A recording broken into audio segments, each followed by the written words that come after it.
est-ce que vous considérez que vous êtes une personne qui a du succès dans sa vie? Alors, dans le cadre de la chronique d'aujourd'hui, je vous partage des stratégies pour justement avoir encore plus de succès. Alors, je me présente, je suis Stéphanie Milaud, je suis conférencière, auteure et ma mission, c'est vraiment de vous donner des outils pour améliorer votre vie. Alors oui, aujourd'hui, on parle de comment décupler son succès. Et vous savez, si vous me connaissez, si vous me suivez, j'en parle souvent du succès. Et quand je parle du succès, il faut faire attention. Très souvent, quand on pense à succès, on pense à l'argent, mais pour moi, le succès, c'est beaucoup plus que ça. Le succès, c'est est-ce que je suis heureux? Est-ce que je me réalise? Est-ce que je suis pleinement épanouie? Donc, c'est beaucoup le succès. C'est dans toutes les sphères de notre vie. Et vous savez, depuis plusieurs années, il y a beaucoup d'études qui sont menées afin de savoir qu'est-ce qui fait qu'on est heureux. Et je vous en ai déjà parlé. Vous connaissez peut-être Martin Seligman. On le connaît beaucoup à cause de ses ouvrages. Alors, il a écrit des livres sur la psychologie positive, entre autres Vivre la psychologie positive, La fabrique du bonheur. Donc, dans tous ses livres, Martin Seligman étudie qu'est-ce qui fait qu'on est heureux, qu'est-ce qui fait qu'on réussit dans la vie. Mais on l'a aussi connu il y a une quinzaine d'années parce qu'il était le président de l'Association de psychologie américaine et ça a été le premier à faire prendre conscience à ses collègues qui étaient des psychologues, des chercheurs, que depuis toujours, la psychologie s'était intéressée juste à aux problèmes de santé mentale, aux problèmes de pathologie, aux problèmes de dépression, aux épuisements professionnels, et c'est correct de s'intéresser à ça. Mais Martin Seligman leur a fait comprendre que ça serait peut-être intéressant aussi de regarder à l'autre bout du spectre, de se poser la question, qu'est-ce qui fait qu'on est heureux? C'est quoi le dénominateur commun ou les dénominateurs communs des gens qui justement sont heureux, ont du bonheur, ont du succès, se réalisent, vivent pleinement, vivent une vie épanouie.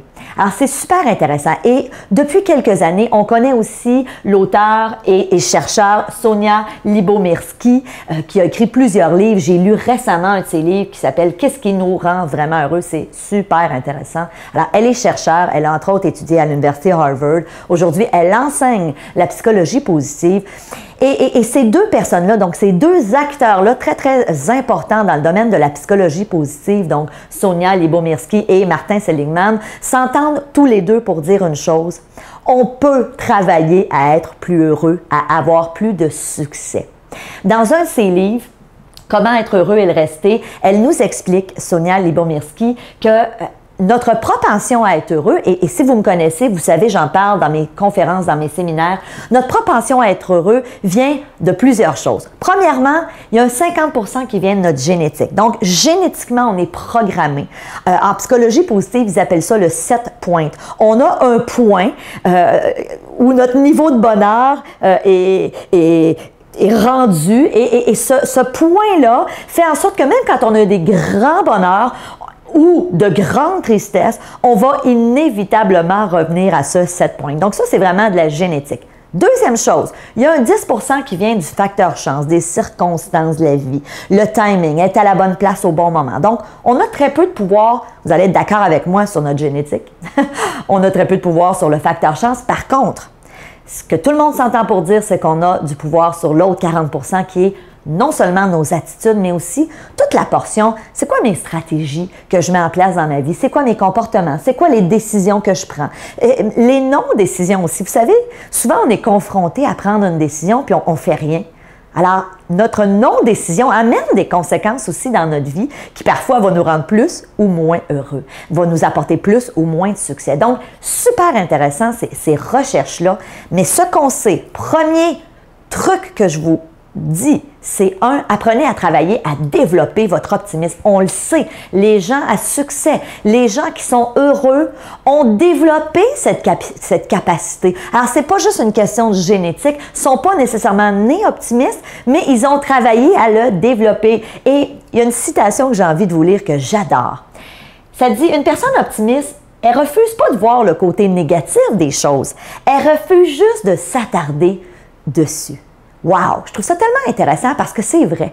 Tout est une question de focus. Quand tu as du succès, quand ça va bien, quand tu es heureux, ça ne veut pas dire que tu n'en as pas d'embûches, ça ne veut pas dire que tu n'en as pas des épreuves, des difficultés, ça ne veut pas dire qu'il t'arrive pas des choses plates au quotidien. On est tous d'accord là-dessus. Mais les optimistes, ils ne s'attardent pas là-dessus. Et moi, en conférence, je parle souvent du focus. Je dis, et il est où ton focus? Est-ce que tu décides de focuser sur la petite chose aujourd'hui qui a mal été ou sur tout le reste qui a été wow? Donc, posez-vous cette question-là. Est-ce que je peux décider de commencer à développer cette capacité à être optimiste? Et les gens à succès, les gens qui réussissent, ont tous ce dénominateur commun-là que d'être optimiste. Donc, super important. Et vous savez, c'est pas moi qui ai inventé ça, mais on sait qu'on peut développer cette capacité-là. Toutes les nouvelles études qui sont menées en neurosciences depuis plusieurs années nous le disent. On a longtemps pensé qu'on ne pouvait pas changer. Aujourd'hui, on sait que notre cerveau est malléable. On sait qu'on peut développer de nouvelles bonnes habitudes en développant, en creusant de nouvelles connexions neuronales. Donc, c'est un petit peu complexe, mais on appelle ça la neuroplasticité. Ça veut dire quoi en termes simples? On peut changer. On peut changer, on peut effectivement développer des nouvelles habitudes. Et vous savez quoi? Une habitude, ça finit par devenir un automatisme. Donc, commencez à décider, oui, je veux être optimiste et je veux développer cette habitude-là. Et plus vous allez prendre l'habitude de voir dans toute situation, qu'est-ce qui a bien été aujourd'hui? Qu'est-ce qui a bien été dans ce projet-là? Au lieu de dire, de regarder ce qui a mal été, plus vous allez développer cette habitude, plus vous allez creuser ce qu'on appelle des connexions neuronales, donc au niveau de votre cerveau. Dans le fond, plus vous allez développer cette habitude-là, plus ça va devenir un réflexe. On appelle ça l'automaticité. Alors, c'est très intéressant. Donc, je vous donne 3 ingrédients pour développer votre optimisme. 1. Prenez la ferme décision de devenir optimiste. Vous savez, déjà, juste de m'écouter aujourd'hui et de dire, oui, ça a de l'allure ce qu'a dit Stéphanie. Pourquoi est-ce que je me suis mis l'étiquette d'une personne pessimiste alors que je peux décider de commencer à voir le verre à moitié plein? Et au début, ça va vous demander un effort.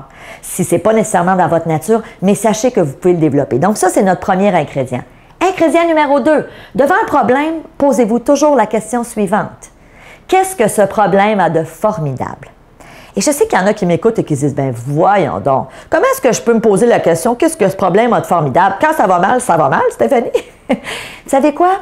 En vous posant cette question-là, en prenant le réflexe, l'habitude de vous poser cette question-là devant un problème, une situation ordinaire, une situation que vous trouvez difficile, c'est que votre cerveau, automatiquement, au lieu de focusser sur le problème, va commencer à se mettre en mode « OK, il faut que je trouve des solutions », en mode créatif pour se sortir de ce défi ou de ce problème-là.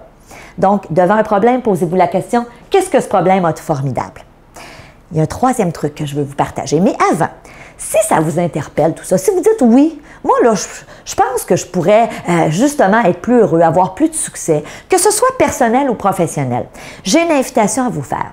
J'ai organisé l'an dernier une soirée qui s'appelle Les lois du succès. Ça a été un succès monstre. On a eu une salle comble. Ça avait lieu à Laval en juin dernier. Et là, à la demande générale, les gens de Québec m'ont dit « Stéphanie, quand est-ce que tu viens dans notre coin? » Alors, on a une date. Donc, le 22 septembre prochain, si vous êtes de Québec ou des environs, joignez-vous à nous pour cette super belle soirée-là. Je vais vraiment vous partager c'est quoi les nouvelles recherches en matière justement de neurosciences. On va y aller quand même de façon très, très vulgarisée. Il faut que ça soit clair, vous connaissez. Mais évidemment, je vais vous donner plein de stratégies pour avoir plus de succès dans votre vie, pour développer justement des nouvelles habitudes de succès.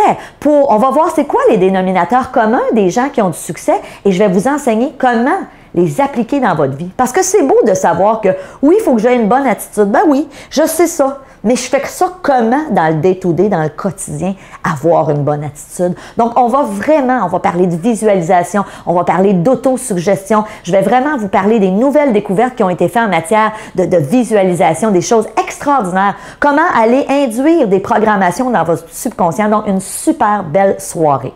Et à la demande générale aussi, on nous a redemandé de le faire dans la région de Laval. Donc, on le refait en février prochain. Pour les gens de l'Europe, prenez l'avion puis venez me voir, ça me ferait tellement plaisir. Alors, c'est un rendez-vous, donc si ça vous interpelle, toute l'info est en bas de la chronique. Prenez l'information et soyez là, c'est un rendez-vous. Maintenant, je vous ai promis un dernier truc, le voici. Avant, si vous venez à la soirée et que pour quelque raison que ce soit, vous dites « moi, je n'ai pas aimé ça. Ça me surprendrait, mais je suis tellement sûre que vous allez aimer votre soirée qu'on vous offre une garantie de satisfaction. » Donc, s'il y a pour n'importe quelle raison, vous n'êtes pas content de la soirée, vous trouvez que vous n'avez pas bénéficié, on va vous remettre votre argent sans aucune question. Donc, là, il arrive mon dernier truc. Troisième truc, utilisez le faire comme si. Faire comme si vous étiez optimiste. Vous savez, le cerveau ne fait pas la différence entre ce qui est réel et ce qui est imaginé. Ça veut dire quoi? C'est pour ça qu'on parle beaucoup de visualisation et qu'on sait aujourd'hui que la visualisation, c'est tellement puissant. L'autosuggestion, c'est que notre cerveau, quand on visualise quelque chose, par exemple, ou quand on adopte un comportement, même si ce n'est pas vraiment notre nature, mais qu'on commence à dire « oui, je vais faire comme si j'étais optimiste ». Comment j'agirais à partir de demain matin si j'étais optimiste? Quelles seraient mes réactions? Quelle serait ma posture? Quelle serait mon attitude? Donc, on appelle ça le « faire comme si ». C'est Anthony Robbins, que vous connaissez peut-être, qui a beaucoup parlé de ça dans ses ouvrages il y a quelques années. Mais entre autres, aujourd'hui, on sait pourquoi c'est si puissant. Donc, à partir d'aujourd'hui, commencez à jouer un rôle. Et au début, ça va être un rôle. Je vous le dis, au début, vous allez dire, ben, je ne suis pas moi-même. Moi, d'habitude, je suis pessimiste. Là, je suis optimiste. Qu'est-ce qui se passe avec moi? Mais vous allez voir, plus vous allez jouer ce rôle-là, plus ça va développer de nouvelles habitudes, de nouvelles attitudes. Et à un moment donné, ça va devenir votre vraie nature. Et vous allez avoir plus de succès. C'est ça qu'on veut. Alors écoutez, c'est mercredi. Je vous dis merci. Merci tellement d'être là. Merci de m'écrire. Vous êtes nombreux à m'écrire sur les réseaux sociaux. Continuez de me suivre. Continuez à mettre des commentaires. Si aujourd'hui vous dites, ouais, cette chronique-là, je trouve, Stéphanie, que ma chum de fille, elle pourrait en bénéficier, envoyez-la lui. Hein, gentiment, dites-lui, oh, écoute donc ça pour voir. Alors écoutez, merci d'être là. Et en attendant, je vous dis à samedi. Salut!